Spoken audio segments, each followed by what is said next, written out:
Bienvenidos al canal de YouTube de Ediciones Rodio. Aquí encontrarás vídeos especializados en cada tema. Si te gusta nuestro contenido, no olvides suscribirte, darle a me gusta y comentar tu experiencia. Gracias por elegirnos en tu camino hacia el éxito. Recuerda que nuestros temarios también están disponibles en formato digital y papel. Para cualquier duda puedes escribirnos a info@edicionesrodio.com. Bomberos. Temario general. Tema 18. Psicología en emergencias. Cualidades del bombero. Aptitudes físicas y psicológicas, los sentidos en la actuación del bombero. Situaciones de emergencia, contexto psicosocial, comportamiento humano, crisis psicológica, comportamiento de pánico y reincorporación, primeros auxilios psicológicos, trabajo en equipo, toma de decisiones, comunicación, habilidades y técnicas, riesgos psicológicos asociados al trabajo de bombero. 1. Cualidades del bombero. Los bomberos extinguen los incendios, responden a accidentes de vehículos y tratan lesiones. Necesitan ciertas cualidades físicas y mentales para manejar tareas de emergencia, como rescatar supervivientes atrapados o apagar incendios forestales. Los rasgos necesarios incluyen destreza mental y resistencia física. Para ser competente, todo bombero debe poseer, en primer lugar, una correcta capacidad perceptiva y de atención que le permita captar lo que ocurre en su entorno, así como identificar y discriminar percepciones relevantes definitorias de la situación. En segundo lugar, debe hacerse una correcta evaluación de la situación de emergencia. Para ello, requiere de una capacidad intelectual al menos normal. En tercer lugar, tener la capacidad suficiente para elegir la maniobra más adecuada de entre todas las posibles, proceso de toma de decisiones. En cuarto lugar, tener la capacidad física para ejecutar la maniobra elegida con la mayor rapidez y precisión posible. A esto se le denomina aptitud bomberil, y hace referencia a todo el conjunto de actividades sensoriomotrices y psicomotoras puestas en juego para mantener el control durante las emergencias. En último lugar, se deben tener en cuenta aquellas características de cada persona que pueden influir sobre el manejo de las emergencias, y a las que se suele denominar en términos muy generales como personalidad. 1,1. Aptitudes físicas y psicológicas. 1,1. Físicas. Es esencial que las capacidades físicas del bombero se adecúen a las demandas reales de su trabajo. La profesión de bombero representa, con seguridad, uno de los oficios de mayor demanda física del sector público. Una inusual y alta incidencia de accidentes laborales y muertes prematuras hacen que sea considerada como una profesión de riesgo. Los sobreesfuerzos, las posturas forzadas y la fatiga están entre las tres primeras causas de riesgo de accidente de este colectivo. Teniendo en cuenta los efectos de una tarea física muy exigente, el ambiente térmico hostil y el estrés fisiológico que este trabajo supone, los bomberos deberán presentar las siguientes aptitudes físicas. Resistencia. Deben permanecer en los lugares donde se producen las situaciones de peligro, a veces durante largos periodos de tiempo, para rescatar y tratar a las víctimas. Las llamadas de emergencia se pueden recibir en cualquier momento del día, y hay que estar físicamente preparados, para su propia seguridad y para la de los demás. La resistencia aeróbica es la capacidad para resistir esfuerzos de media intensidad y larga duración, así como la de recuperarnos con rapidez después de un esfuerzo. Esta capacidad física es la base fundamental sobre la que se desarrolla el trabajo del bombero y sobre la que entrenar el resto de capacidades físicas. La resistencia a la fatiga es fundamental no solo para poder llevar a cabo el esfuerzo físico necesario en determinados siniestros, sino que también juega un papel importante en el control de la situación cuando ésta es peligrosa, y el cansancio, las palpitaciones, la sensación de ahogo, la pérdida del ritmo respiratorio y el agarrotamiento muscular pueden precipitar hacia un estado de pánico. Fuerza. Los bomberos tienen que tener la suficiente fuerza como para mover equipos y materiales durante las intervenciones de emergencias. También deben ser capaces de transportar a las víctimas que no pueden caminar y esto hace que el entrenamiento permanente sea necesario para permitir desarrollar el trabajo con habilidad. Al analizar las tareas del bombero se observa que se necesitan niveles elevados de fuerza tanto en el tren superior como inferior. Saltar un obstáculo, subir varios pisos por una escalera, trabajar con herramientas pesadas en posiciones desfavorables, etc. Velocidad. En el trabajo de bombero será necesario tener buenos tiempos de reacción, capacidad de aceleración y mantenimiento de la velocidad máxima. Además deberán ser rápidos en situaciones de traslación y desplazamiento. Capacidades perceptivo-motoras. Precisan de un proceso más complejo de elaboración sensorial y entre ellas se incluyen coordinación general y específica, para moverse de forma eficaz tanto en acciones amplias como en las de mayor exactitud. Equilibrio, para mantenerse en una posición en contra de la gravedad, tanto estático como mantenerse de pie en una plataforma estrecha, como dinámico, por ejemplo corriendo por un tejado. Agilidad o capacidad para mover el cuerpo con rapidez y eficacia en el espacio. 1.1,2. Psicológicas. La capacidad psicológica para enfrentarse a una emergencia es una habilidad vital para un bombero.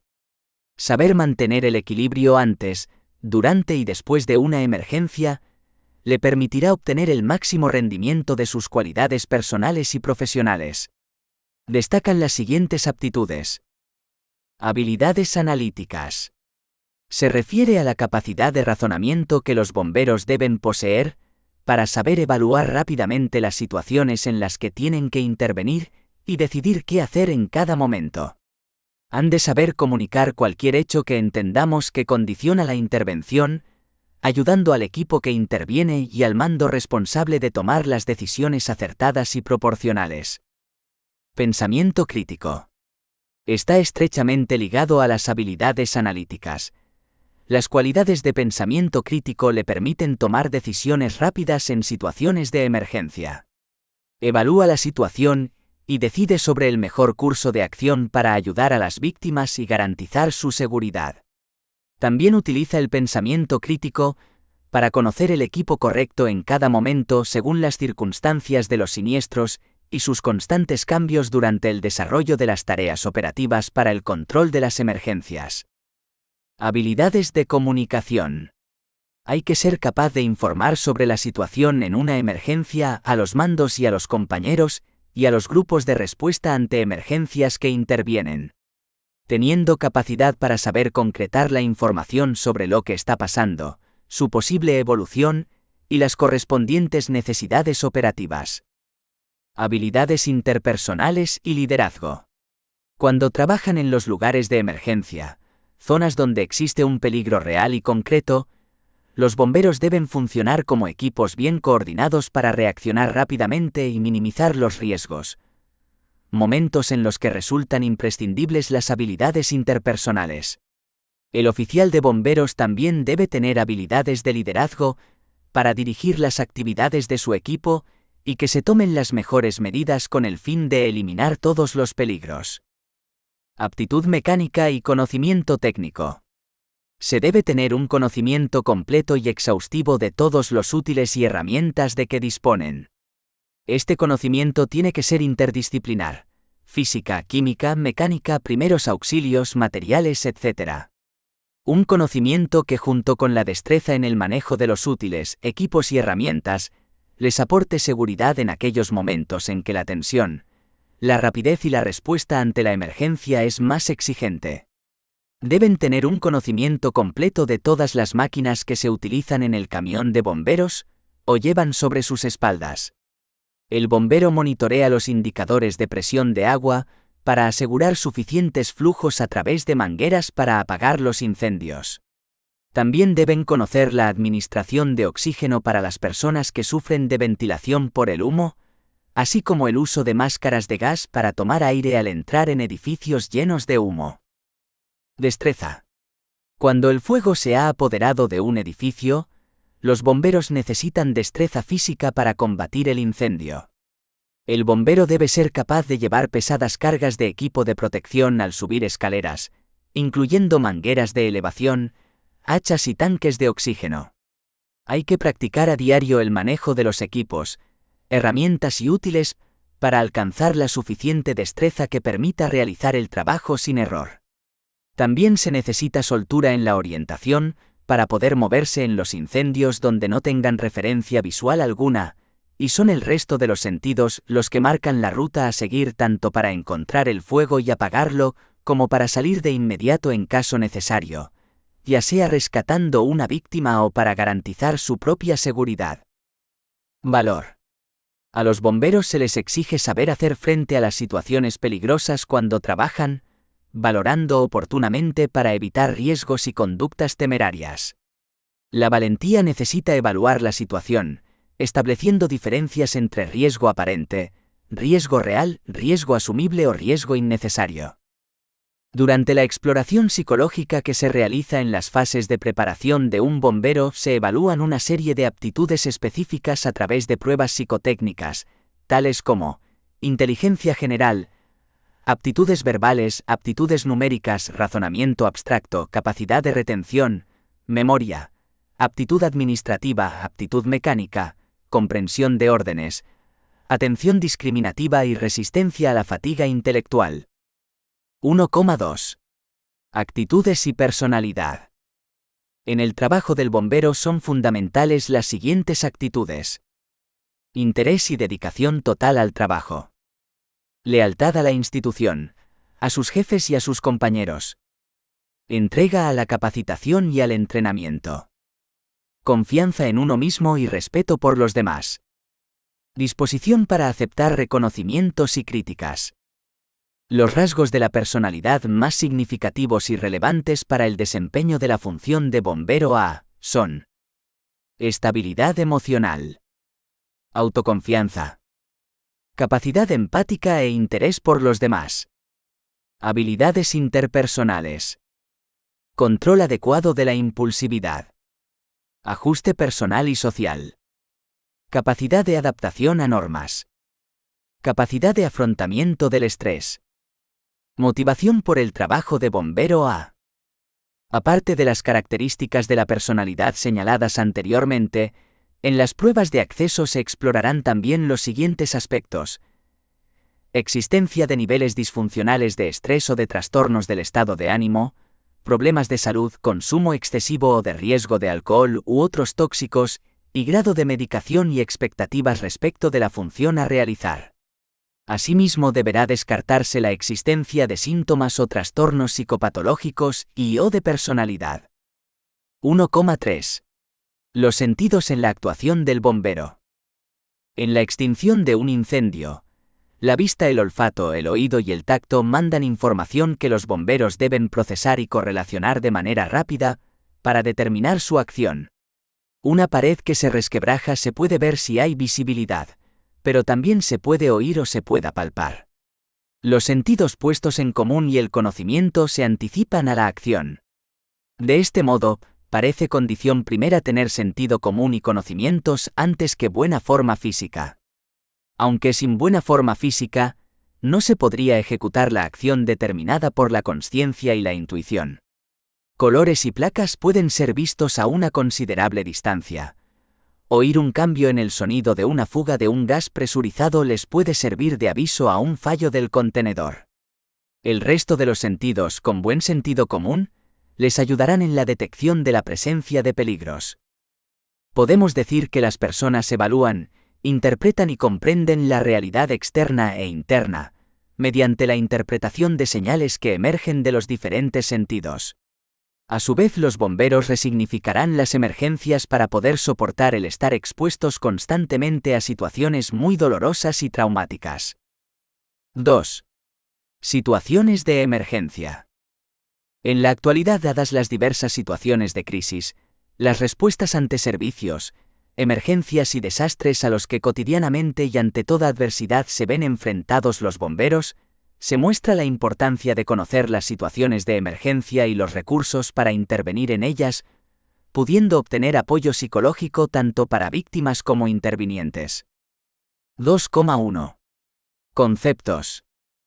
Los eventos desastrosos, catastróficos, las emergencias, los accidentes, Han sido definidos desde diferentes puntos de vista, en los que se incluyen perspectivas cualitativas, cuantitativas o basadas en las ciencias sociales, así como productos de la observación directa de las situaciones o bien conceptualizaciones derivadas de revisiones teóricas sobre este tema. Una de estas clasificaciones de taxonomía conceptual delimita los siguientes conceptos. Emergencia. Situación que aparece cuando en la combinación de factores conocidos surge un fenómeno o suceso que no se esperaba, eventual, inesperado y desagradable por causar o poder causar daños o alteraciones en las personas, los bienes, los servicios o el medio ambiente. La emergencia supone una ruptura de la normalidad de un sistema, pero no excede la capacidad de respuesta de la comunidad afectada. Crisis. Estado delicado y conflictivo en el cual, por circunstancias de origen interno o externo, se rompe el equilibrio y la normalidad de un sistema que favorece su desorganización. Accidente. Situación en la que los individuos afectados por un siniestro son un segmento de la población de fácil delimitación por una variable nominal. ¿Ocupantes de un automóvil, inquilinos de un edificio? En este tipo de situaciones la población queda fuera de los efectos del fenómeno o siniestro. La vida cotidiana de la colectividad no se ve alterada, y los sistemas de respuesta y de ayuda a los afectados quedan indemnes y pueden actuar. Desastre. Situación en la que toda la población de forma indiscriminada se ve afectada por los hechos infaustos, y la vida social cotidiana se ve alterada. En los desastres los sistemas de respuesta institucionales públicos y privados también pueden quedar indemnes y pueden ayudar a la colectividad afectada. Catástrofe. Situación en la que un fenómeno imprevisto afecta a una colectividad de forma global, incluidos sus sistemas de respuesta institucionales. En la catástrofe los individuos afectados no podrán contar con ayuda institucional, al menos en los primeros momentos, y tendrá que hacer frente a las consecuencias del fenómeno con sus propias fuerzas. Aunque se siguen estableciendo diferentes definiciones de estos conceptos, hay algunos aspectos comunes en todas ellas, como lo inesperado de su ocurrencia, lo desagradable de sus efectos, los daños que producen o bien la alteración del orden social. 2,2. Contexto psicosocial de las emergencias, las personas afectadas. Las situaciones críticas pueden definirse como sucesos con un gran impacto emocional capaces de paralizar los recursos habituales de personas o grupos que en circunstancias normales se comportan de manera eficaz. Generalmente suceden de forma imprevista, causando gran impacto, algunas veces de carácter extremo por la sensación de amenaza objetiva o percibida que se experimenta. Casi toda persona que se ve envuelta en un desastre, sufre un accidente o cualquier otro tipo de situación crítica, experimentará algún tipo de alteración emocional con diferente grado de ajuste funcional a la situación. Hay que tener en cuenta que nuestro organismo está preparado para responder ante la percepción de una amenaza o peligro. Diversas estructuras cerebrales, amígdala, corteza prefrontal, neocórtex, se activan con mayor o menor fortuna y contribuyen e influyen sobre el resto de los niveles de respuesta de nuestra biografía, en el afrontamiento eficaz o ineficaz de la situación. Las reacciones de estrés agudo ante situaciones de daño o pérdida han de ser consideradas inicialmente como reacciones normales en personas normales que han vivido o están viviendo una situación anómala, extraordinaria en sus biografías. Su consideración de normales no invalida que hagamos algo para contribuir a su alivio o afrontamiento. Todas las personas tienen un punto de ruptura a partir del cual entran en crisis, es decir, en un estado de desestabilización, originado por la vivencia de la situación crítica, en la que los recursos personales de afrontamiento se ven desbordados. Las personas afectadas pueden mostrar actitudes y emociones ambivalentes. Los equipos de ayuda han de esperar que las personas muestren sentimientos opuestos, alegría por estar vivos y tristeza por aquellos que no han corrido la misma suerte, así como actitudes contrapuestas, no querer recibir ayuda pero no saber cómo afrontar la situación. La comprensión, el respeto y la actitud de servicio pueden ayudar a ir colocando estos estados. Cada uno tiene derecho a sentirse como se siente, y este es el principio desde el cual comenzar a trabajar con sistemas de valores distintos o frente a actitudes de la persona afectada, objetivamente apartadas de la realidad, por ejemplo si se culpa por algo de lo que ni siquiera se es responsable. 2,3. Comportamiento humano en situaciones de emergencia. La mayoría de las personas no han tenido la experiencia de hallarse ante una situación de peligro inminente, y cuando esto ocurre, algunas personas toman decisiones que incrementan el peligro para ellas y también para los demás. Así, los comportamientos que se producen van desde una actitud de calma hasta un verdadero pánico. Parece un hecho constatado en la historia de los grandes siniestros que el miedo a morir ha causado muchas más víctimas que el siniestro mismo. Se afirma, por ejemplo, que en caso de catástrofe de regulares proporciones, sea cual sea su naturaleza, incendio, explosión, inundación, el pánico ocasiona más daños y víctimas que la catástrofe en sí. Ante una catástrofe, a menudo las reacciones de las personas no son las apropiadas, pudiendo provocar como resultado numerosas pérdidas de vidas. Si describimos las reacciones más generalizadas, se puede decir que durante el período de impacto, del 10 a 25% de las personas permanecen unidas y en calma, estudian un plan de acción y posibilidades. El 75% manifiesta conducta desordenada, desconcierto. Del 10 a 25% muestran confusión, ansiedad, paralización, gritos histéricos y pánico. Entre los factores que intervienen en la conducta ante una situación de emergencia, hay algunos factores individuales asociados como la personalidad, el nivel de formación, el sexo, la edad, las condiciones físicas, el aislamiento, apoyo emocional y la tolerancia a la frustración. 2.3,1. El proceso de reacción conductual ante la emergencia. Se expone un modelo de proceso de generación de excitación emocional que tendrá como expresión la emisión de una determinada conducta. Comprendiendo el proceso sabremos cómo actuar sobre la conducta, a fin de evitar la aparición de comportamientos desordenados o caóticos. Las medidas preventivas y las actuaciones serán más eficaces si intervienen sobre las fases iniciales del proceso. En cuanto las medidas preventivas tiendan a cortar esta secuencia de excitación emocional extrema, el proceso de toma de decisión, combatir, evacuar, protegerse, resultará más sencillo y se evitarán contagios a otras personas de comportamientos inadecuados a la situación. El proceso de conducta de las personas ante la emergencia se inicia por la propia forma de presentarse, el contexto, el espacio y las características del mismo. Se produce por parte de los sujetos una percepción de la situación y de la amenaza que supone. En este momento, se producen en paralelo evaluaciones sobre el contexto y los recursos adaptativos propios para superar cualquier daño o pérdida. Estas evaluaciones pueden no ser conscientes, pero producen un estado emocional consciente a partir de su interacción con nuestros planes de acción o nuestras acciones. Así, la persona tras la activación y la evaluación realiza acciones o planes de acción, inicialmente de evitación, huida, protección, buscando el bienestar. En este momento, un determinante de conductas adaptadas a la situación es la información o el conocimiento, puesto que cabe la posibilidad de que estos planes o acciones que se realizan queden interrumpidos por el desarrollo de la situación de emergencia. La discrepancia o la interrupción que en estos casos se puede producir es el elemento central para que percibamos la situación como altamente emocional. Algo no se ajusta a lo previsto y el organismo debe prepararse para la emergencia, fisiológica y psíquicamente. Es en este punto del proceso cuando la persona tiene las exigencias mayores, reevalúa la situación y tiene información del éxito o no de sus esfuerzos.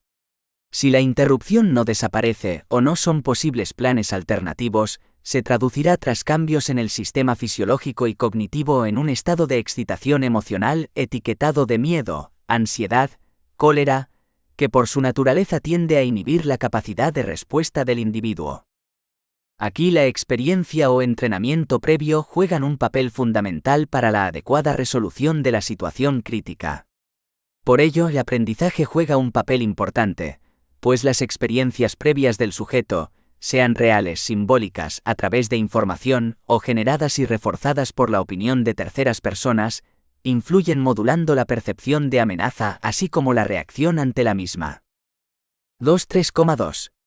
La percepción del riesgo. Esta es la fase de reconocimiento de las señales de amenaza. Cuando el individuo puede darse cuenta del valor de los signos que muestran peligro. A veces las señales son ambiguas y no indican una situación grave. La naturaleza ambigua de estas hace que personas no preparadas en prevención y protección solo reconozcan como señales de alarma, por ejemplo, humo en gran cantidad o grandes llamas si se trata de un incendio. Es importante tener en cuenta esta fase en el momento de diseñar las señales de alarma y ubicación de las mismas. En este estadio inicial se ha comprobado experimentalmente que la detección de las señales se retrasa al estar presentes otras personas, ya que el individuo tiende a inhibir la propia interpretación de las mismas a causa de la influencia social. Los experimentos muestran la tendencia constatada de los individuos a no tener en cuenta los indicios de alarma cuando la señal se produce en un momento en el que hay más personas, por ejemplo en restaurantes, cines, almacenes, etc. Esto puede explicar gran parte de los avisos tardíos que se producen después de ser detectado el peligro, origen en muchas ocasiones de desgracias mayores, puesto que se actuará tarde. Los fenómenos asociados que se dan a raíz de lo anteriormente expuesto son, de inhibición social, de dilución de la responsabilidad y de imitación. Estos son en gran medida responsables de la no emisión de conductas adaptativas y de ayuda. Por la inhibición social y la dilución de la responsabilidad, se hace difícil evacuar un edificio en un incendio, por ejemplo. Y la tendencia a adoptar modos de comportamiento imitados de los demás, es un hecho que sucede en estas situaciones. El riesgo es la probabilidad de que en una condición se produzca una pérdida determinada. En las personas, la percepción de esta pérdida está mediada por su propia idea del riesgo, de la amenaza experimentada y no del resultado de una evaluación objetiva del nivel de riesgo. Si la persona tiene información, esto influirá en parte a la hora de emitir la respuesta. Se observa que bastantes personas con información ejecutan conductas inadecuadas a la situación. Es por esto que la percepción del riesgo para los sujetos es fundamentalmente subjetiva. Así, en esta fase son condicionantes. El modo en que un individuo es alertado, puesto que puede determinar el grado de peligrosidad percibido. La apariencia de la situación en el momento que es detectada la emergencia. Los datos de protección y características del lugar, que pueden ser críticos para la percepción de amenaza. Las propias características individuales. El grupo social al que se pertenezca, su idiosincrasia, creencias en el valor de los riesgos y conductas esperadas del mismo. Cuando se percibe la amenaza, en este periodo crítico de impacto, la persona tiene en cuenta la posibilidad de que el peligro se produzca, su gravedad, la inminencia del peligro. El individuo realiza un balance inmediato, considerando la salud propia y la ajena, si la amenaza es conocida o desconocida, y su confianza en el control de la misma o no. 2.3,3. El proceso de evaluación del individuo. Después de la fase de reconocimiento, a nivel didáctico se pueden establecer 5 fases en las evaluaciones que realiza la persona. Comprobación. Es el intento del individuo por determinar la importancia de las señales de riesgo. Cuando las señales son muy ambiguas, la persona se da cuenta que está pasando algo, pero no está seguro de lo que es exactamente. Este proceso de comprobación puede suponer preguntar a otras personas que estén cerca. Definición. Es el intento del individuo por relacionar la información del peligro percibido con alguna de sus variables, tales como su naturaleza cualitativa, la magnitud y su posible desarrollo en el tiempo. El concepto que un individuo tiene de su papel es uno de los factores críticos en situaciones relativas a la personalización del peligro y al entorno físico. Los aspectos físicos más importantes en el proceso de definición son la generación, intensidad y propagación de las señales de peligro en la emergencia. Evaluación. Aquí, el individuo opera estimando el valor del peligro. Es la actividad cognoscitiva y psicológica necesaria para que el individuo responda ante un peligro. La capacidad para reducir los niveles de tensión y ansiedad será el factor esencial. Tras la evaluación se llevará a cabo la decisión de reaccionar, enfrentándose, huyendo, evitando. Se daría una respuesta inicial. Este proceso se puede dar en muy pocos segundos.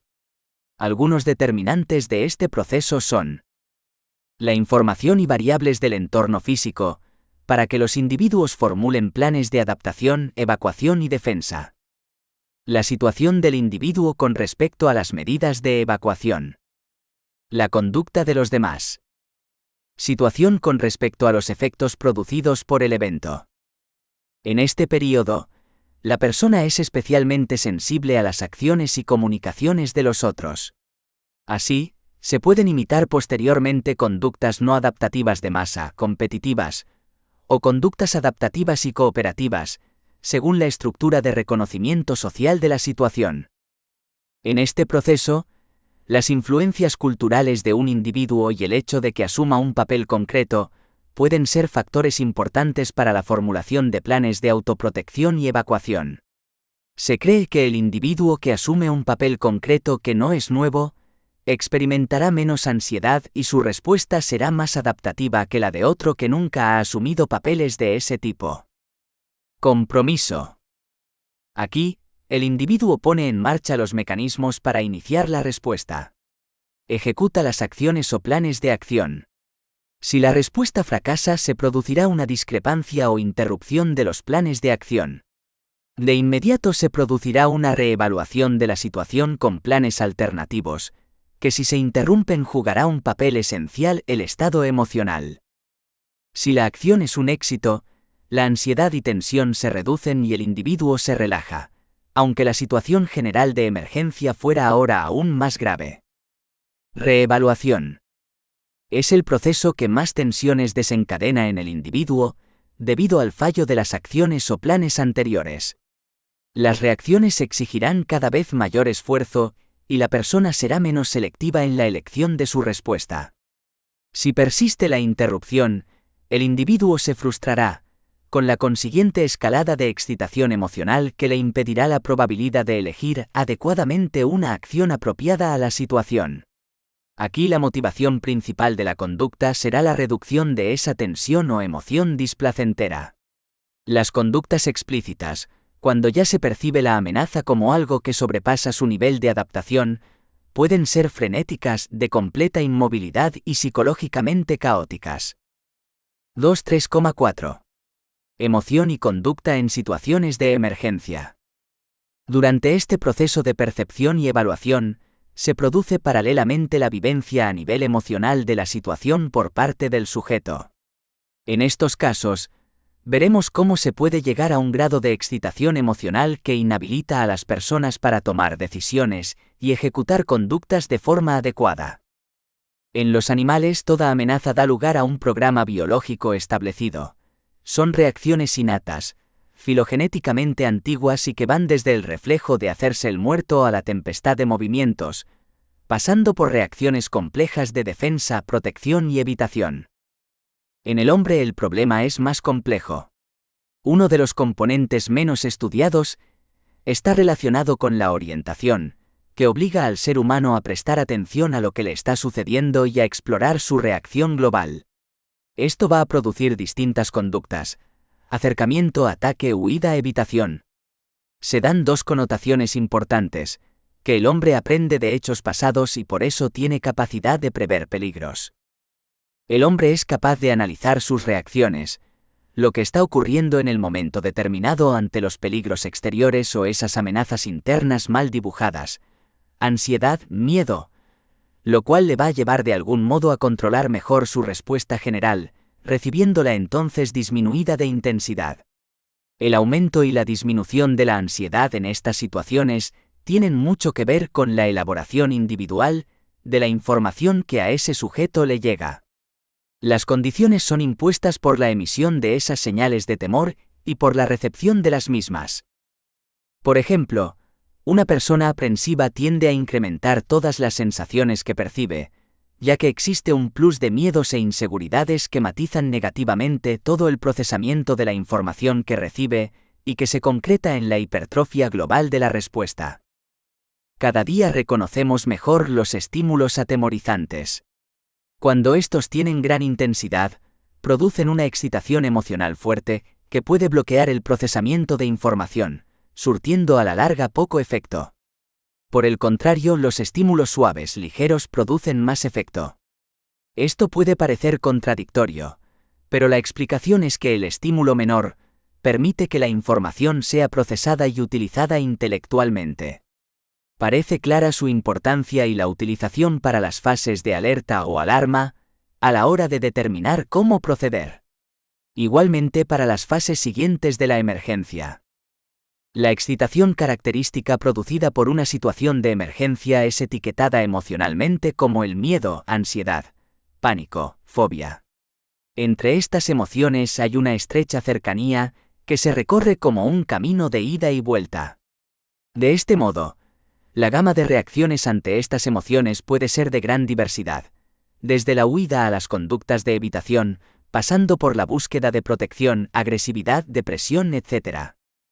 Sobre las emociones que se pueden producir ante la amenaza externa que supone una emergencia, hay que aclarar algunos conceptos. La existencia de las mismas, su intensidad y duración hace que sean probables en aparecer conductas inadecuadas para tal situación. Como criterio cuantitativo en la gradación de fenómenos inquietantes cabe situar eslabones ordenados de menos a más: miedo, ansiedad, angustia, pánico. Así, el miedo es el temor al peligro concreto, específico, claro, evidente, que es captable desde la posición en la que se encuentra el sujeto. Del miedo la persona se defiende con medidas racionales. Es adaptativo. La ansiedad es una vivencia de inquietud y desasosiego, donde se anticipa lo peor. Es un temor difuso, vago e inconcreto, sin referencias. La reacción que suele provocar es de perplejidad, asombro, de una especie de embotamiento confuso que hace que no se reaccione de ninguna manera. A esto le llamamos estado de alarma. Aquí los mecanismos de defensa van a ser inconscientes y conducirán a manifestaciones de histeria, hipocondría, obsesiones, fobias, pánico, mecanismos de defensa anómalos. La fobia es un temor desproporcionado, terrible, superior a uno mismo, que se produce ante hechos, personas o situaciones. Hay un elemento común en todas ellas: el temor. Así, la amenaza es procesada y vivida produciendo un sentimiento indefinido de inseguridad.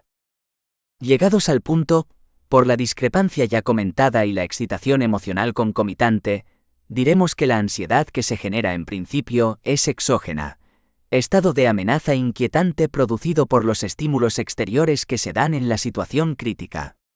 Parece ser que existe un centro cerebral que es como el centro de la alarma, responsable de este espectro de fenómenos que se intercalan entre el miedo y la ansiedad. Sistemas cerebrales de ataque-huida, anticipación temerosa.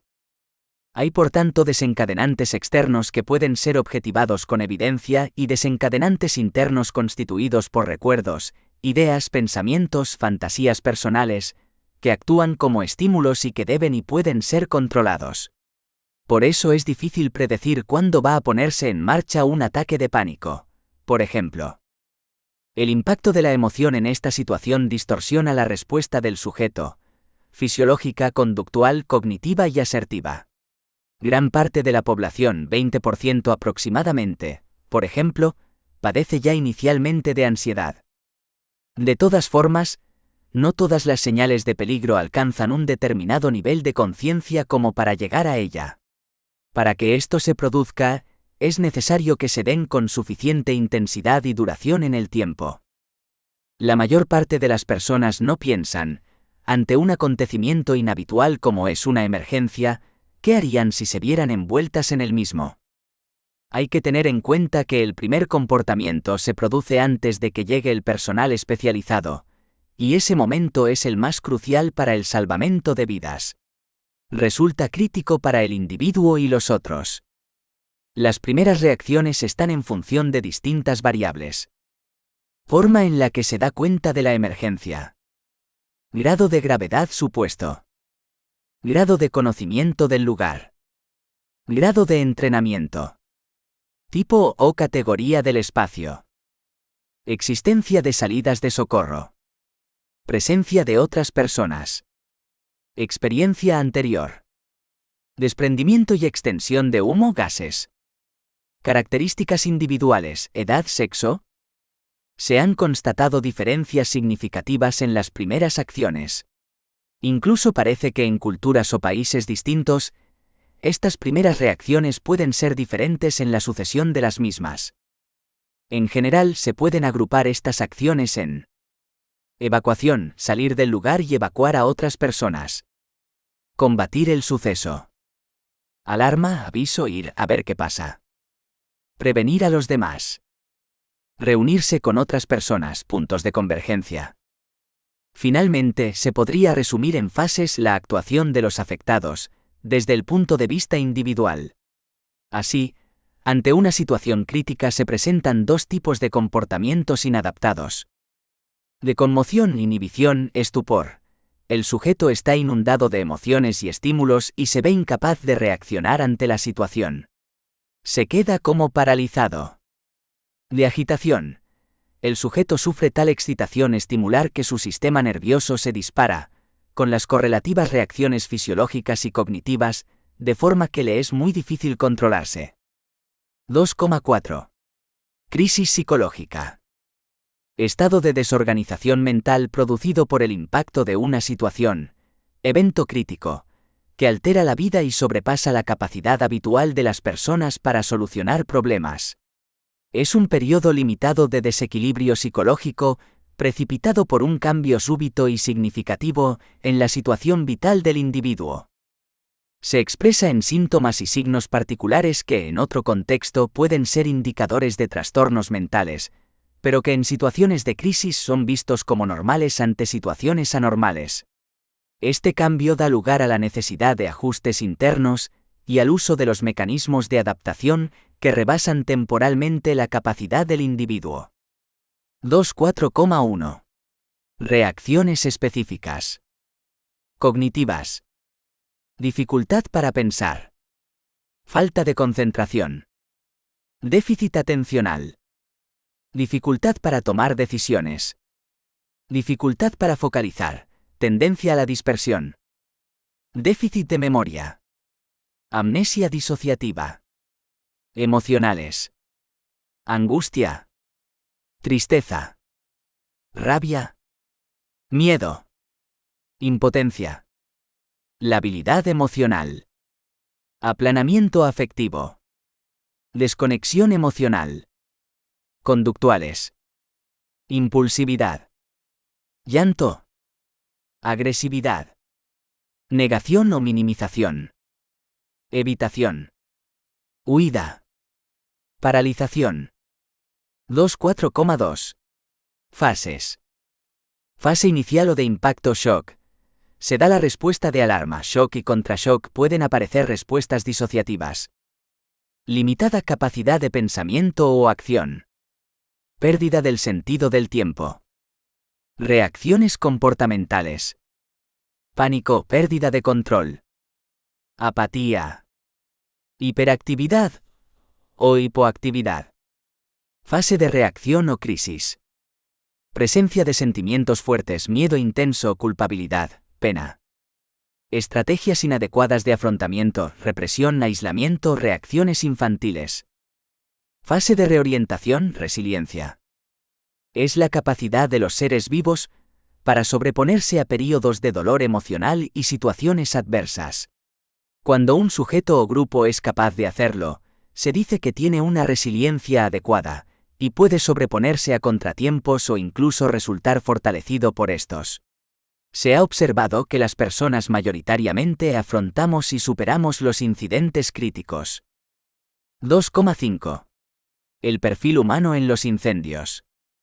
Las características del comportamiento individual y en grupo, durante un incendio, han quedado básicamente determinadas por los estudios de investigación basados en las entrevistas realizadas después de cada incidente por parte del personal de los departamentos de incendios responsables del incidente. Hay que reconocer que el comportamiento de las personas en un incendio depende de las variables de diseño del edificio en el que ocurra el incidente y del aspecto del incendio en el momento de su detección. Por ejemplo, si se percibe olor a quemado antes de aparecer las llamas o un humo oscuro que impide la visibilidad. La percepción individual de la amenaza que supone el incendio varía también según las medidas de protección contra incendios que disponga el edificio. Obviamente, en situaciones de amenaza para la vida, las decisiones más importantes suceden en las primeras etapas del incidente, antes de la llegada de los servicios públicos de extinción. Los estudios realizados demuestran la importancia de este comportamiento en los primeros momentos del incidente.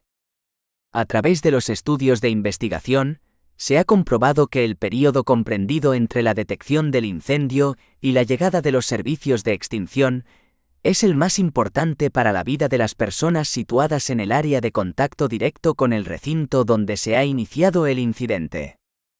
De este modo, el comportamiento humano está íntimamente influenciado por el inicio del incidente, tanto para los afectados directamente por el mismo, como para el resto de los ocupantes del edificio, y hay que señalar que el comportamiento altruista observado en la mayoría de los incendios parece ser la forma general de reaccionar. El comportamiento de no adaptación o de pánico es aparentemente inusual en las situaciones de incendio. 2,6. Comportamiento de pánico. Uno de los conceptos tratados casi siempre después de un incidente de múltiples consecuencias es el comportamiento de pánico. El pánico se puede definir como un sentimiento rápido e intenso de alarma o miedo, originado por un peligro real o supuesto que afecta normalmente a la integridad física y que conduce a esfuerzos extravagantes e irracionales para salvar la vida. De acuerdo a esta definición, el pánico es un comportamiento múltiple de huida, que no se limita a un solo individuo, sino que se transmite con rapidez y es adoptado por un grupo. Según los ensayos de simulación realizados, la reacción de pánico se ha definido como un comportamiento de huida provocado por el miedo, que es irracional e insolidario y que reduce las posibilidades de evacuación de todo el grupo. El pánico suele explicar el acaecimiento de múltiples muertes en un incendio, incluso cuando no existe ninguna razón física, social o psicológica para que se dé este comportamiento irracional. 2,7. Comportamiento de reincorporación. Estudios indican que 1/3 de los supervivientes ingresan de nuevo al lugar del siniestro. Así pues, parece ser que tanto puertas como escaleras y pasillos suelen tener un movimiento de personas en dos direcciones. El ocupante que una vez abandonado el sitio del siniestro, vuelve a incorporarse a él, suele ser consciente del incendio, de las áreas afectadas y de la propagación del humo. Este comportamiento se debe normalmente al intento de rescatar a otras personas, como es el caso de los padres al querer recuperar a sus hijos, de personas que vuelven a buscar a sus amigos, etc. Se toma a menudo de forma irracional y deliberada. En cualquier caso, la reincorporación al lugar del siniestro se considera como comportamiento desfavorable ya que dificulta las operaciones de evacuación del resto de las personas. 3. Primeros auxilios psicológicos. Ayudar a una víctima es un concepto que va más allá de alejarla del peligro. Su situación psicológica estará lejos de ser normal, entendiendo normal como equilibrada, y necesitará adaptarse a lo sucedido. La manera en que una persona se enfrente a un percance en su vida, un accidente, una enfermedad grave, la muerte de un familiar o persona allegada, etc., es determinante para su futuro, para un desenlace lo menos traumático posible e incluso para la curación de heridas y traumas físicos. Con frecuencia el estado emocional del afectado le incapacita para cualquier acción. El aturdimiento y la depresión que pueden acompañar al suceso le impide actuar con los recursos de que dispone, y esta es la palabra clave: recursos propios. El rescatador puede paliar el sufrimiento psicológico de la persona, ayudarla a encontrar sus propios recursos y mejorar su estado emocional y, por lo tanto, para que otros profesionales, psicólogos, trabajadores sociales, médicos, si lo requiere, lo encuentren en mejores condiciones para su recuperación. El rescatador no va a ejercer de psicólogo, va a proporcionar los primeros auxilios psicológicos. 3,1. Definición. Son un conjunto de técnicas y estrategias útiles para afrontar un problema psicológico en personas que están pasando por una situación emocional crítica. Recibir ayuda durante las primeras horas que sigue al hecho traumático es fundamental para reducir la aparición de trastornos por estrés postraumático, resultado de vivencias como superviviente, familiar de la víctima, como testigo o miembro de los equipos de intervención. 3,2. Objetivos. Objetivo general. Acelerar el proceso de recuperación y prevenir la cronificación de síntomas o aparición de trastornos postraumáticos. Objetivos específicos. Facilitar la expresión de vivencias y emociones. Minimizar el daño o deterioro psicológico. Amortiguar el duelo patológico. Proporcionar apoyo, escucha y orientación. Facilitar la organización psicológica post-impacto. Activar mecanismos de afrontamiento de cada persona. Asegurar el funcionamiento adaptativo básico de la persona o el enlace con los recursos de apoyo adecuados. Objetivo final. Restablecer el equilibrio emocional, reorganización. 3,3. Formas de prestar los primeros auxilios psicológicos. Contribuir a satisfacer las necesidades básicas y de supervivencia. Facilitar el descanso de los supervivientes. Facilitar ventilación emocional. Reducir la tensión y la pena. Preservar una zona de seguridad e intimidad para las víctimas. Favorecer el desarrollo de actividades solidarias y de ayuda mutua. Proveer contacto social con familiares y amigos. Asistir a las víctimas para localizar y verificar el estado de sus seres queridos. Ayudar a tomar pasos prácticos para resolver los problemas. Favorecer su autonomía. Empatizar con sinceridad. Ganarse la confianza y cooperación.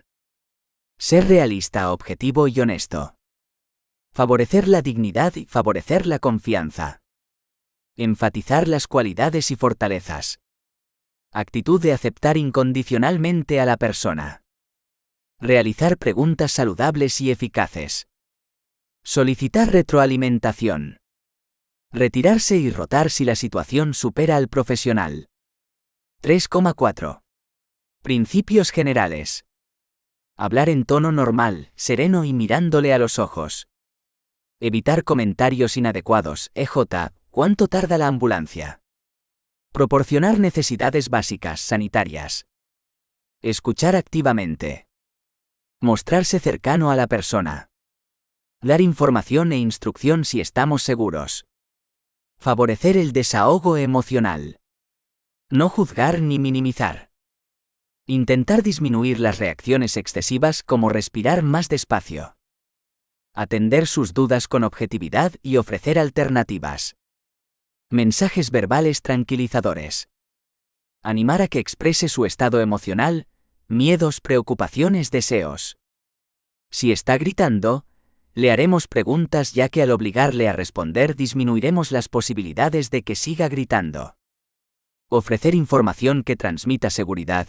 Es aconsejable ir diciéndoles las sensaciones corporales y auditivas que pueden sentir y lo que vamos haciendo, siempre que la persona muestre cierto autocontrol. 4. Equipo de trabajo. 4,1. Definición y características. Un equipo de trabajo es un conjunto de personas que se organizan de una forma determinada para lograr un objetivo común. En esta definición, están implícitos los tres elementos clave del trabajo en equipo. Conjunto de personas. Los equipos de trabajo están formados por personas que aportan a los mismos una serie de características diferenciales, experiencia, formación, personalidad, aptitudes, etc., que van a influir decisivamente en los resultados que obtengan esos equipos. Organización. Existen diversas formas en las que un equipo se puede organizar para el logro de una determinada meta u objetivo, pero, por lo general, esta organización implica algún tipo de división de tareas.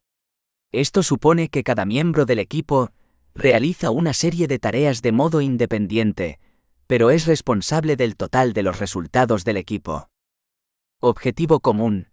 No debemos olvidar que las personas tienen un conjunto de necesidades y objetivos que buscan satisfacer en todos los ámbitos de su vida, incluido en trabajo. Una de las claves del buen funcionamiento de un equipo de trabajo es que las metas personales sean compatibles con los objetivos del equipo. Características de los equipos de trabajo. Están formados por diferentes personas con diferentes experiencias, edades, actitudes, etc. Por lo que necesitan conocerse. Hay interacción entre los diferentes miembros, se relacionan y comunican. Persiguen una misma finalidad u objetivo. Existe un sentimiento de pertenencia al equipo. Con unas normas establecidas por todos. Roles diferentes. Cada persona representa un papel y una función en el equipo.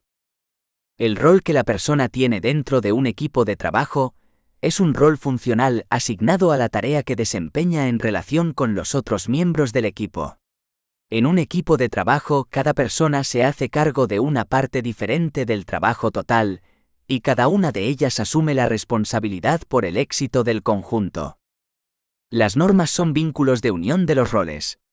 Las normas más importantes son las no escritas, las que están en el ambiente. Modos de dirigirse unos a otros, de transmitir la información, proporción de mensajes verbales y no escritos, etc. Un grupo o equipo de trabajo se estructura de la siguiente manera. Estructura interna, interacción afectiva y socioemocional. Se trata de los sentimientos, reacciones ante los otros, fuertemente relacionados con el psiquismo humano y las interacciones psíquicas entre unos y otros. Estructura externa. Observable en el modo de hacer la tarea, la actividad y el ambiente. Las condiciones de trabajo del equipo son muy importantes y fácilmente modificables, no siempre a mejor. Estructura formal. Estructura jerárquica organizada, funcional, de carácter obligatorio. En este aspecto ocupa un lugar importante el tipo de equipo del que se trate. Comisión, grupo de reflexión, departamento, área, para los que la estructura formal es diferente y está claramente delimitada. Estructura informal. Surge espontáneamente y no sigue cauces predeterminados ni impuestos. Dentro de los equipos podemos encontrarnos el denominado equipo de alto rendimiento, que no es más que un equipo altamente organizado y orientado hacia la consecución de una tarea común. Este equipo lo compone un número reducido de personas, que adoptan roles de flexibilidad y que disponen de habilidades para gestionar, con éxito, sus relaciones interpersonales. Es propicio destacar que el bombero, quien ha sido y seguirá siendo ejemplo de su arduo y riesgoso trabajo para salvar vidas e infraestructuras, utilizando sus competencias, conocimientos, habilidades y destrezas, realiza un trabajo en equipo al más alto nivel de desempeño. Las características más importantes de un equipo de alto rendimiento son las siguientes.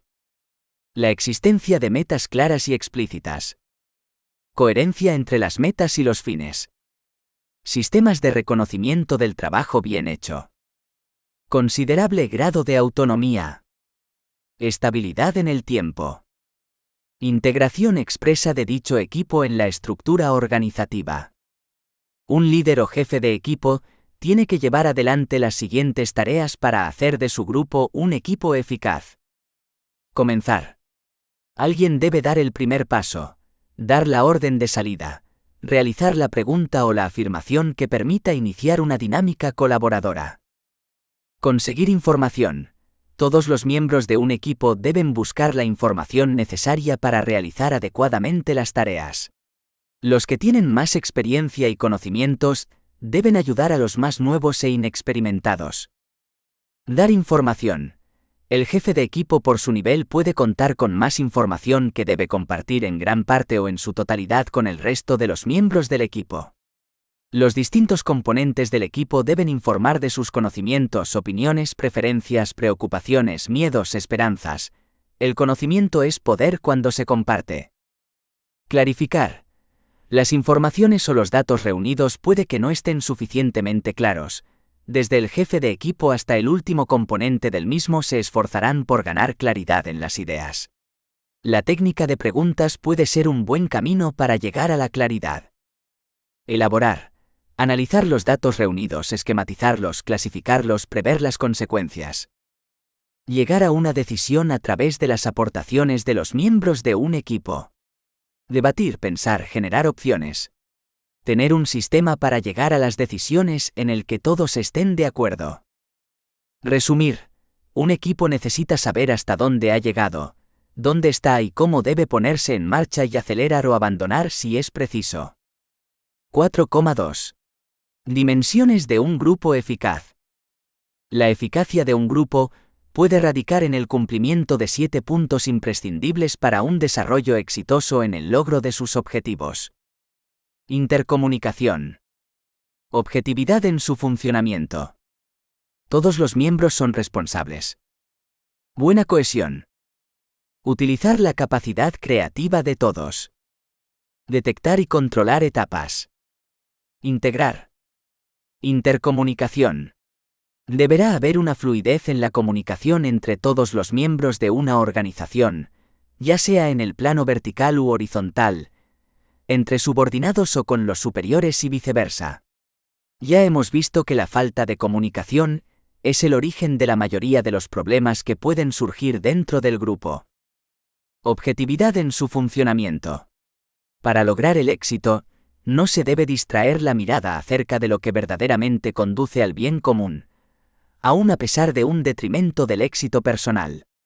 Ese enfoque nos llevará al esmero en conseguir juntos el gran bien para todos que dejará de lado los posibles egocentrismos de algunos. Todos los miembros son responsables de compartir el liderazgo, entendiendo el liderazgo como capacidad de influjo de decisiones. Todo grupo humano precisa el liderazgo si quiere alcanzar resultados. Cada cual puede compartir el liderato con sus aportaciones, trabajo y originalidades. Comprender necesidades y estilo de participación. Ponerse en el lugar de los otros para comprender puntos de vista, sus maneras de proceder, etc. Distinguir la aportación de cada miembro y sus características personales para valorar el esfuerzo de cada uno, respetarle, etc. Buena cohesión. Es necesaria para asimilar nuevas ideas, para aceptar nuevos miembros, para mantener objetivos a largo plazo, para aprender del éxito y del fracaso, para establecer objetivos realistas, para usar constructivamente los conflictos. Utilizar la capacidad creativa de todos. Romper con la rutina podría ser el acicate para obtener un estruendoso éxito en el grupo y en la organización donde estamos integrados. Aprovechar el gran potencial que significa las ideas de cambio y mejora de todos los componentes puede llegar a ser un enriquecimiento sin precedentes. Detectar y controlar etapas. Dosificar tareas, graduarlas en fases de alcance inmediato y realista puede ser una buena estrategia para lograr los objetivos propuestos. La estratificación en las etapas hará que sean más fáciles de controlar todos los elementos intervinientes en el proceso. Integrar. Cohesionar, involucrar, infundir responsabilidades a todos para el logro del bien común final que se pretende. 4,3. Ventajas e inconvenientes del trabajo en equipo. Trabajando en equipo se cumplen muchas y variadas funciones, no solo para la organización, sino también para los propios componentes. Algunas de las ventajas son las siguientes. Se distribuye el trabajo y las tareas en función de las habilidades y responsabilidades. Se dirige y se supervisa el trabajo por parte de un coordinador. Así nos aseguramos que las tareas asignadas se van cumpliendo. Se solucionan problemas. Al estar formados los equipos por varias personas, cada uno de ellos podrá aportar su visión personal, encontrando probablemente más vías para atajar el problema, e incluso puede haber algún miembro que tenga una especial capacidad para resolverlos. Se toman decisiones. Este punto, al igual que el anterior, se basa en la posibilidad de encontrar opiniones y puntos de vista diferentes a los nuestros, lo cual determina que, ante un abanico de posibilidades, podamos tomar por consenso la decisión más adecuada. Se recaba y se transmite la información. En primer lugar, buscando la información que necesitamos por distintos cauces, y en segundo lugar, proporcionándosela a todas aquellas personas que deban o quieran conocerla. Se ponen a prueba o se da validez a aquellas decisiones que se toman dentro o fuera del equipo, y afectan a este o a su labor directamente. Se enlaza y se coordinan las distintas secciones, estructuras o áreas que conforman la organización. Se fomenta la participación y el compromiso de los miembros del equipo, ya que una decisión tomada por ellos, intentarán llevarla a cabo, puesto que les afecta directamente y el no cumplirla pondría en entredicho su capacidad. Se negocian y se resuelven conflictos que surgen. Trabajar en equipo también tiene una serie de inconvenientes, que si no son tan determinantes como las ventajas, hay que tener en cuenta. El trabajo se realiza con mayor lentitud, debido fundamentalmente a que la toma de decisiones y de acciones a desempeñar se han de consensuar. El miedo que tienen las personas tímidas de expresar opiniones. La manipulación que una o varias personas del grupo pueden hacer en el mismo. La falta de comunicación o de conocimiento entre los componentes, con la que se origina, en la mayoría de los casos, numerosos malentendidos. Una inadecuada coordinación del equipo de trabajo. Si el responsable no realiza bien su tarea, el equipo no funcionará, es decir, no se verán logros después del esfuerzo realizado por sus componentes, produciéndose la desmotivación de estos y como consecuencia el rechazo a trabajar de forma similar en otra ocasión. El conformismo y el dejarse llevar por el resto del equipo reduce las opiniones y las ideas críticas. La reducción del esfuerzo individual, que puede ser de carácter generalizado en el equipo, o centrarse en una persona. 5. Toma de decisiones. La toma de decisiones es el proceso mediante el cual se realiza una elección entre las opciones o formas para resolver diferentes situaciones de la vida en diferentes contextos, a nivel laboral, familiar, personal, sentimental o empresarial. La toma de decisiones consiste, básicamente, en elegir una opción entre las disponibles, a los efectos de resolver un problema actual o potencial, aun cuando no se evidencie un conflicto latente. La toma de decisiones a nivel individual se caracteriza por el hecho de que una persona haga uso de su razonamiento y pensamiento para elegir una solución a un problema que se le presente en la vida. Es decir, si una persona tiene un problema, deberá ser capaz de resolverlo individualmente tomando decisiones con ese específico motivo. En la toma de decisiones importa la elección de un camino a seguir, por lo que en un estado anterior deben evaluarse alternativas de acción. Si estas últimas no están presentes, no existirá decisión. Para tomar una decisión, cualquiera que sea su naturaleza, es necesario conocer, comprender, analizar un problema para así poder darle solución. En algunos casos, por ser tan simples y cotidianos, este proceso se realiza de forma implícita y se soluciona muy rápidamente. Pero existen otros casos en los cuales las consecuencias de una mala o buena elección pueden tener repercusiones en la vida, y si es en un contexto laboral en el éxito o fracaso de la organización, para los cuales es necesario realizar un proceso más estructurado que puede dar más seguridad e información para resolver el problema. 5,1. Proceso. Si la habilidad para tomar decisiones se aprende, también se puede practicar y mejorar. Parece ser que las personas hábiles en la toma de decisiones tienen capacidad para clasificar las distintas opciones según sus ventajas e inconvenientes, y una vez hecho esto, escoger la que parece mejor opción. El método básico sería el proceso de los 5 pasos. 1. Definir el problema. Con este paso hay que procurar responder a la pregunta de ¿qué es lo que se desea conseguir en esa situación? 2. Buscar alternativas. En este paso es importante pensar en el mayor número de alternativas posibles, ya que cuantas más se nos ocurran, más posibilidades tendremos de escoger la mejor. Es importante evitar dejarnos llevar por lo que hacemos habitualmente o por lo que hacen los demás. Si no se nos ocurren muchas alternativas, pedir la opinión de otras personas nos puede ayudar a ver nuevas posibilidades.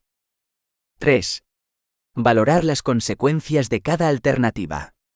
Aquí se deben considerar los aspectos positivos y negativos que cada alternativa puede tener, a corto y largo plazo, tanto para nosotros como para otras personas. Para llevar a cabo este paso correctamente, muchas veces no es suficiente la información con la que se cuenta. En este caso es necesario recabar nuevos datos que ayuden a valorar las distintas alternativas con las que se cuenta. Para cada una de las alternativas por separado, haremos una lista de todas las ventajas y desventajas que comporta. Seguidamente daremos una puntuación de 0 a 10 a cada ventaja y a cada inconveniente en función de su importancia, teniendo en cuenta que 0 es nada importante y el 10 significa que es esencial o muy importante.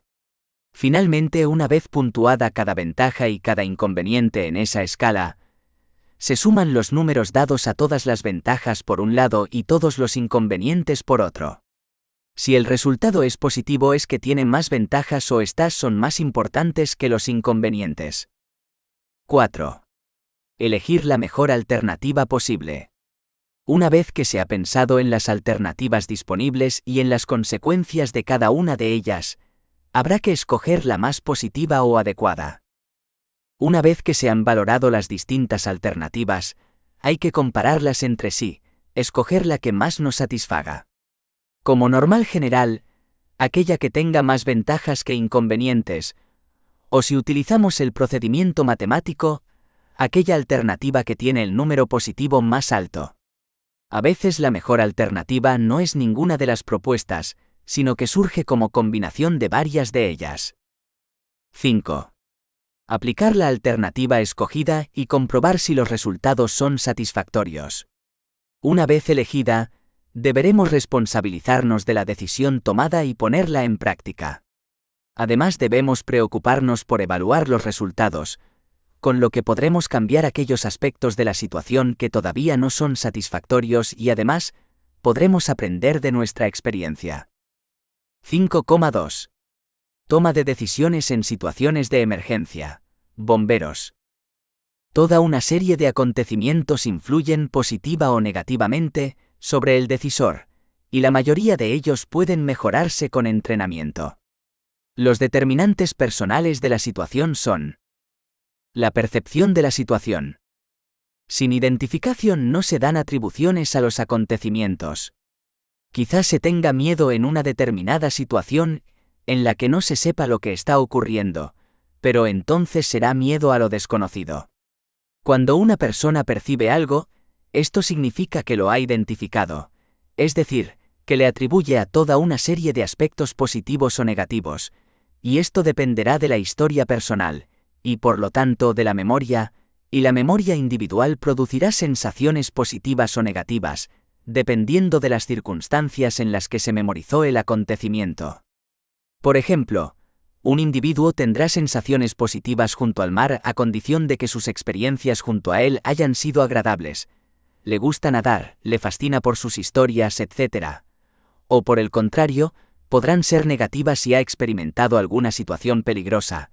Le enseñaron o aprendió a temerlo, sufrió un naufragio, etc. Si un bombero novato, sin la experiencia necesaria, se ve envuelto en situaciones demasiado desagradables o peligrosas para lo que pueden admitir su formación y experiencia, es posible que empiece a condicionar miedos y viva una situación de estrés anticipatorio durante su guardia. La capacidad para focalizar la atención. Es decir, para concentrarse en el problema, y para ello es determinante la serenidad con que el individuo sepa enfrentarse a la situación, como maneja la ansiedad. La inteligencia.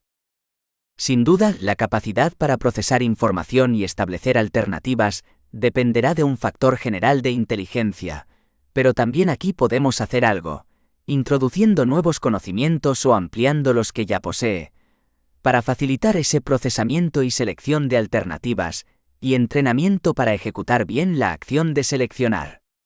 Es decir, creación de metacircuitos primarios y secundarios, ya sea a partir de nuevas experiencias anteriores, y su integración en la metaestructura, donde la persona dispondrá de un bagaje de conocimientos al que echar mano para comprender el alcance de una situación. Factores de personalidad. Su capacidad para asumir riesgos y para liderar el grupo en una situación comprometida, y no limitarse a ser un mero observador, su resistencia a las presiones sociales, su predominio racional sobre el emocional. Todos estos puntos son susceptibles de ser entrenados. La autoestima. ¿Es este un elemento clave para que la persona sea capaz de tomar buenas decisiones? Lo que uno piensa de sí mismo ejerce gran influencia sobre lo que va a hacer, y para que la autoestima sea positiva, uno de los factores más importantes, si no el que más, es la convicción de que se es competente en el trabajo, junto a la percepción de que el desarrollo exitoso de los siniestros es debido a la propia eficacia. El clima laboral. Aunque no sea un factor individual, no por ello es menos importante para el estado psíquico general de los bomberos. Los equipos de bomberos deben estar integrados por personas compatibles, en un ambiente en el que se percibe interés por mejorar las cosas, con unos mandos competentes e interesados en sus problemas y en facilitar los mecanismos organizacionales para la mejora del servicio. Hay 3 criterios que son la clave para obtener seguridad, serenidad y predisposición a tomar buenas decisiones en el trabajo de bombero. En este orden son: formación de iniciación, conocimientos y técnicas de autocontrol, entrenamiento en simulación, exposición progresiva a situaciones reales. Asimismo, unas buenas condiciones físicas son imprescindibles para controlar las sensaciones desagradables que se producen durante un esfuerzo físico, como la producción de lactato sódico, agarrotamiento muscular, y la hiperventilación, palpitaciones, tensión sanguínea, etc., y que pueden precipitar hacia un estado de pánico. 6. Comunicación. 6,1. Concepto, elementos, funciones, tipos y estilos. La comunicación es el proceso bidireccional mediante el cual se puede transmitir información de una entidad a otra, alterando el estado de conocimiento de la entidad receptora. Los elementos de la comunicación son: emisor, persona que origina el mensaje. Receptor, persona a la que el emisor dirige el mensaje. Mensaje, se trata de la información que pasa del emisor al receptor. Canal, medio que se utiliza para transmitir un mensaje de un emisor a un receptor. Código, conjunto de signos o símbolos que se utilizan para dar sentido al mensaje. Contexto, situación en la que se produce el mensaje. Matiza el contenido y le da significado. Retroacción es la respuesta del receptor. Las funciones de la comunicación son: informativa, tiene que ver con la transmisión y recepción de la información. A través de ella se proporciona al individuo todo el caudal de la experiencia social e histórica, así como proporciona la formación de hábitos, habilidades y convicciones. En esta función, el emisor influye en el estado mental interno del receptor aportando nueva información. Afectivo-valorativa. El emisor debe otorgarle a su mensaje la carga afectiva que él mismo demande. No todos los mensajes requieren de la misma emotividad. Por ello es de suma importancia para la estabilidad emocional de los sujetos y su realización personal. Gracias a esta función, los individuos pueden establecerse una imagen de sí mismo y de los demás. Reguladora. Tiene que ver con la regulación de la conducta de las personas con respecto a sus semejantes.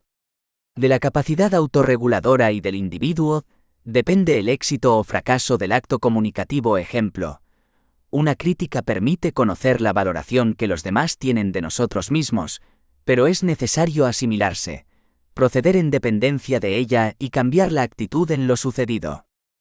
Otras funciones de la comunicación dentro de un grupo o equipo. Control. La comunicación controla el comportamiento individual. Las organizaciones poseen jerarquías de autoridad y guías formales a las que deben regirse los empleados. Esta función de control además se da en la comunicación informal. Motivación. Lo realiza en el sentido que esclarece a los empleados qué es lo que debe hacer, si se están desempeñando de forma adecuada y lo que deben hacer para optimizar su rendimiento. En este sentido, el establecimiento de metas específicas, la retroalimentación sobre el avance hacia el logro de la meta y el reforzamiento de un comportamiento deseado, incita la motivación y necesita definitivamente de la comunicación. Expresión emocional. Gran parte de los empleados observan su trabajo como un medio para interactuar con los demás, y por el que transmiten fracasos y de igual manera satisfacciones, es decir, sentimientos. Cooperación. La comunicación se constituye como una ayuda importante en la solución de problemas. Se le puede denominar facilitador en la toma de decisiones, en la medida que brinda la información requerida y evalúa las alternativas que se puedan presentar. Hay distintos tipos de comunicación. Comunicación escrita. Modalidad de comunicación verbal al usar la palabra como código y que necesita un canal o soporte físico como el papel o el ordenador. Comunicación verbal. Es una modalidad de comunicación oral, en la que el soporte es el aire y emitimos signos lingüísticos a través de la voz. Implica considerar elementos como ¿qué decir? ¿Qué palabras o frases vamos a utilizar para transmitir el mensaje? Debemos procurar hablar con claridad y concreción, intentando utilizar el mismo código, de manera que las palabras que utilizamos signifiquen lo mismo para quien las escucha. ¿A quién? En relación con lo anterior, es posible que no utilicemos las mismas palabras para decir lo mismo, en función de quién tengamos enfrente. ¿Para qué? Implica el atender al objetivo que pretendo alcanzar al decir algo a la otra persona. Comunicación no verbal y paralingüística. La comunicación no verbal se refiere al llamado lenguaje corporal.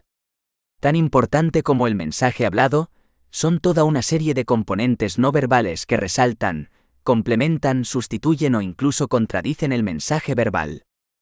Los estilos de comunicación son: pasivo. Cuando alguien actúa de forma pasiva no se expresa a sí mismo. Deja que las demás personas le manden, le digan lo que tiene que hacer y generalmente no defiende sus propios derechos. Por regla general, sus necesidades, opiniones o sentimientos son ignorados, y puede que otras personas se aprovechen de él. Conducta general. Actúa con la esperanza de que los demás adivinen sus deseos. Su apariencia es de inseguridad. Verbalmente. Se disculpa constantemente, da mensajes indirectos, habla con rodeos, no encuentra palabras adecuadas, no dice lo que quiere decir. Habla mucho para clarificar su comunicación, no dice nada por miedo o vergüenza. Voz débil, temblorosa, volumen bajo. Mirada. Evita el contacto visual, ojos caídos y llorosos. Postura. Agachada, mueve la cabeza en forma afirmativa constantemente. Manos, temblorosas y sudorosas. Agresivo. En el otro extremo se encuentran las personas que son agresivas. Son mandones, intimidan a los demás, los critican y los humillan. Solo se preocupan por conseguir lo que ellos desean y cuando ellos quieren. Rara vez se preocupan por los sentimientos de los demás y con frecuencia se meten en líos o peleas. Tienden a aprovecharse injustamente de los demás y, generalmente, tienen muy pocos amigos de verdad. Conducta general. Exagera para demostrar su superioridad. Refleja agresividad. Verbalmente, exige, usa palabras altisonantes.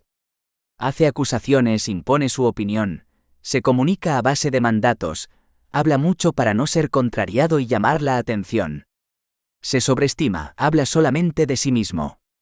Voz fuerte, con frecuencia grita, voz fría y autoritaria. Mirada sin expresión, fija, penetrante y orgullosa. Postura.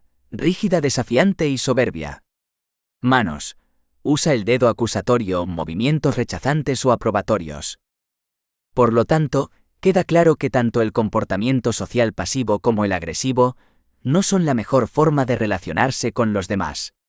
Estos dos comportamientos conducen bien a resultar herido, estilo pasivo, bien a herir a los demás y aprovecharse de ellos, agresivos.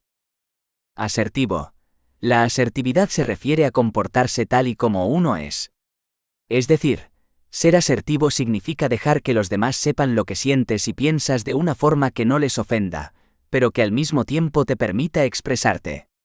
Puedes reconocer y respetar los sentimientos, opiniones y deseos de los demás de forma que no te impongas y que no te permita que los demás se aprovechen de ti. También significa defender tus propios derechos. Ser asertivo no es solo una cuestión de buenas maneras, es una forma de comportarse ante los demás de modo que les permite conocer tus sentimientos e ideas sin atropellar o ignorar las suyas. Conducta general. Actúa con naturalidad, escucha atentamente. Verbalmente. Expresa lo que quiere, expresa sus sentimientos, habla objetivamente, usa mensajes yo.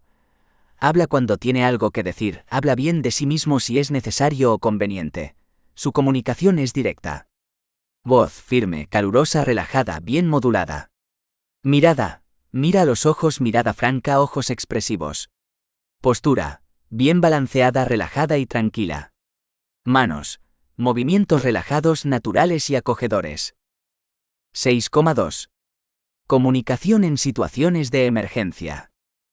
En las profesiones de socorro y emergencias, el objeto de trabajo de estos profesionales son las personas que de una forma u otra se han visto afectadas por la situación. En el proceso de ayuda, el profesional se vale de diverso instrumental para desempeñar su trabajo: material de salvamento, material sanitario, etc. Añadidos a estos recursos, hay una herramienta básica y fundamental que el agente de ayuda siempre lleva consigo para facilitar el encuentro con la biografía de la persona afectada: la comunicación. Mientras se auxilia a una persona herida, que necesita ser rescatada o que está siendo trasladada a un lugar donde se le atienda aún mejor, etc., el agente de ayuda tiene la oportunidad de influir positivamente en el proceso de ayuda, en el afrontamiento funcional de lo que la persona está viviendo. Para ello, su herramienta fundamental de interacción, la comunicación, llena de grados, calibres, componentes y variantes, se convierte en una mochila que siempre lleva puesta, lista para utilizar, extrayendo lo que se pueda considerar más útil con esa persona, en ese momento y en esa situación. Respecto a la comunicación, es importante saber que la no comunicación es imposible entre el interviniente y la persona afectada una vez que se perciben. La comunicación tiene un componente de contenido y un componente de relación. Lo que queremos comunicar no siempre es lo que la persona entiende. No existe una única realidad, sino tantas como observadores de esta. Conviene que comprendamos todo lo que podamos la visión de la situación de la persona afectada, y para persuadirla a dejarse ayudar, a colaborar, etc., tratemos de comunicarnos de manera consonante con dicha visión. En situaciones de discrepancia respecto a las valoraciones que el emergencista y la persona ayudada hacen de una situación de emergencia, el primero tratará de actuar cambiando la percepción de la realidad de la persona, o si es posible, cambiando las condiciones de realidad pertinentes a la persona ayudada. Nuestra biografía se comunica a través de acciones de dos tipos: nuestro comportamiento verbal y nuestro comportamiento paralingüístico y no verbal. Cuando lo hablado y lo expresado son disonantes entre sí, la persona dará más peso al significado de la expresión que al significado verbal. Ojo a cómo decimos lo que decimos. La comunicación asertiva es una actitud y un estilo de conducta comunicativa que nos otorga mayor capacidad para expresar los deseos, sentimientos y necesidades de manera libre, clara e inequívoca ante los demás, respetando a la vez sus puntos de vista. Manejar este estilo de comunicación es fundamental al interactuar con pacientes, familiares, testigos, compañeros, otros profesionales, etc. 6.2,1. Habilidades y técnicas que mejoran la comunicación. Establecer contacto. Cuando llegamos a un escenario de emergencia y comenzamos la intervención, en algún momento, una vez hecha la evaluación inicial global de la situación y tomadas las medidas de seguridad oportunas, vamos a establecer contacto con la persona afectada. Nos identificaremos e identificaremos nuestro rol. Empatizar. Consiste en ser capaz de entender la vivencia de la otra persona desde su realidad, sus percepciones, sus valoraciones y sus afectos. En una relación de ayuda, como la que prestamos desde los servicios de emergencia, la empatía como recurso quedaría insuficiente si no añadimos una segunda parte: transmitir al ayudado que comprendemos sus reacciones. Escucha activa. Escuchar activamente consiste en prestar atención a lo que una persona nos cuenta y además, hacérselo ver a nivel verbal y no verbal. Hacer preguntas. Preguntar a la persona afectada nos ayuda a facilitar diversos procesos positivos para la ayuda. Obtener información, ayudar a pensar, facilitar el desahogo a través de la narrativa, ayudar a procesar lo ocurrido, etc. Resumir y clarificar. Transmitir a la persona afectada la comprensión del discurso enlazando varios mensajes y aclarando posibles dudas o confusiones. Reforzar y animar. A través de refuerzos, halagos y prestando atención si la persona quiere ser escuchada. Informar. Hacerlo adecuadamente, en contexto, forma y contenido, puede resultar de gran ayuda para disminuir la ansiedad y el estrés consecuente a la ambigüedad, incertidumbre o realidad construida por la persona afectada en torno a la situación. Normalizar. Normalizar y validar la experiencia de la persona afectada la ayudará a mantener su consideración de persona normal, tratando de asumir, procesar y afrontar una situación muy difícil. Distraer. Hay intervenciones que por las características de su desarrollo y evolución, nos hacen plantearnos redirigir puntualmente la atención de la persona afectada hacia otros aspectos. Manejar silencios. El silencio como habilidad implica transmitir a la persona que se está ahí, y no es necesario ni tan siquiera hacerlo explícito. Su combinación con un contacto físico adecuado, con una mirada, con un gesto, puede ser en un momento dado, más potente que un discurso. 7. Riesgos psicológicos asociados al trabajo del bombero. El trabajo de bombero está catalogado como una de las profesiones más peligrosas del mundo y que mayores riesgos a la salud biopsicosocial trae aparejada. Los niveles de penosidad y o peligrosidad que sufren los bomberos en el desempeño de sus actividades y el impacto en sus competencias psicofísicas en el transcurso de su vida laboral son bastante altos debido a la diversidad de responsabilidades a cumplir.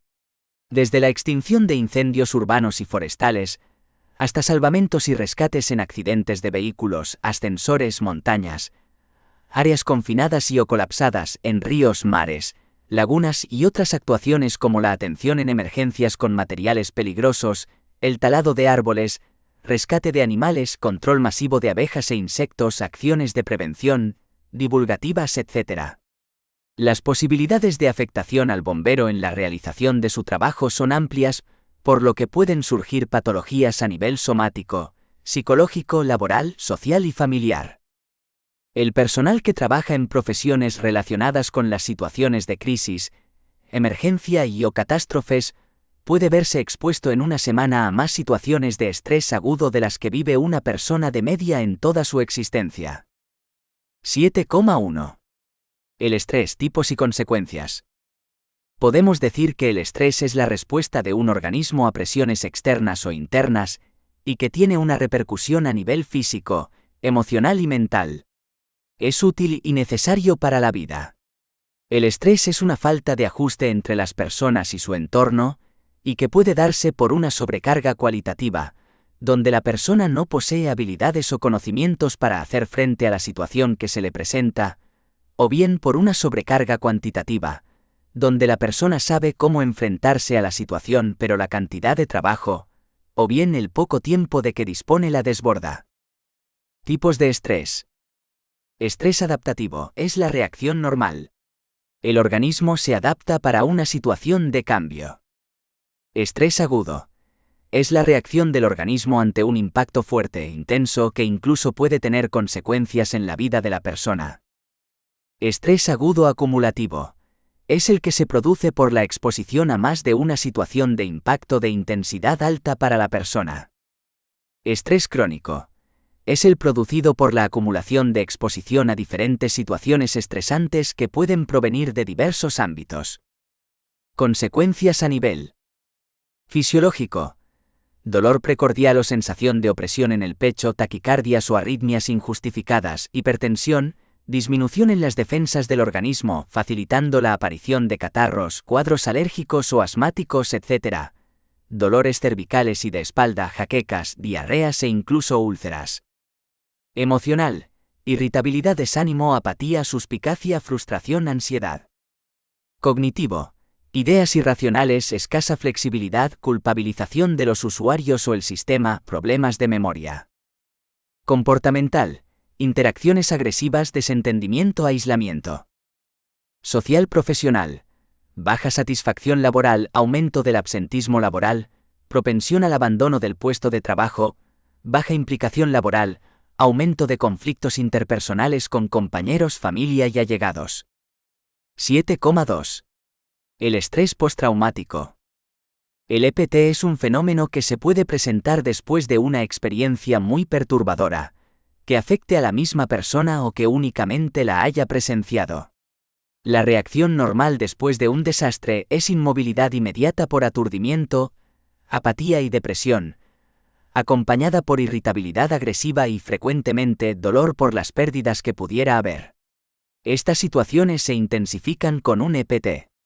Se caracterizan por irritabilidad, tensión, respuestas de sobresalto exageradas, sentimientos de culpabilidad, depresión, insomnio, pesadillas y recuerdos, y evitación de los estímulos que recuerden el suceso. El EPT tiende a comenzar inmediatamente después del trauma, pero la aparición puede tardar años y el desarrollo puede ser crónico. Para hacer el diagnóstico, los síntomas se han de dar durante un determinado periodo de tiempo.